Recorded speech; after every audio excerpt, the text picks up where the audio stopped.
My name is Joe Sluys. I'm the Managing Director of Sentronex Limited. We've been going now for close to 7 years. Over the last 3 years we've achieved 35 to 40% annualised year-on-year growth. We're a provider predominantly of IT-led services to FSA regulated businesses. So that's outsourced IT, that's disaster recovery, so where they all run to if it all goes wrong, and data centre space and the services that come with that. Successful business, very much looking to move to the next step now. We are embarking at the moment on a fundraising, and that fundraising will deliver an immediate return on investment. We're looking to invest in further infrastructure into the data centre that will improve margins and also give us more capacity. The vast majority of those costs are fixed costs already. We have an arrangement to purchase back some shares at a very favourable rate, so we're looking also to do that, and just some working capital for the business. How did you get started? What got you started in this? What did you see that made you think, oh, we'll do this? I got together with two other guys. We had a little more than an idea about providing IT support to financial services. It's a difficult sell with no balance sheet and no clients as to why they should give you all of their IT business, which is obviously vital to them functioning day on day. You must have had the sort of turkeys don't vote for Christmas who were sitting at the back, who were the bank's internal IT, saying, well, that's been a, we can do this. That's been a kind of problem that I guess we're encountering more as we've grown.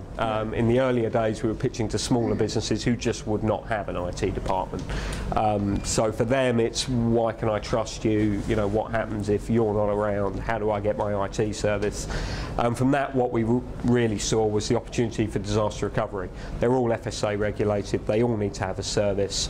There's been an explosion in smaller firms over the last 10 years, and there was really no one to provide this service. So by providing the disaster recovery, we've struck up retained arrangements, and over time we've proved our skills and gone on to take over the IT. For the larger players, exactly as you say, why does an IT department want to outsource? Most boards know nothing about their IT other than what their IT director says. That's a different problem, and we have some techniques around that, but that's an in-depth one. In the world of doom and gloom at the moment, yep. Are you still foreseeing similar growth in the next? Yeah, I mean, the growth has been right through the bad times. In some ways, bad markets are not bad for us. In good markets, if you knock on the door to a broker's and you say, oh, I can do your IT better and I can save you 10,000 a year, chances are they're going to say, we just don't care. Personally, would have to make the decision.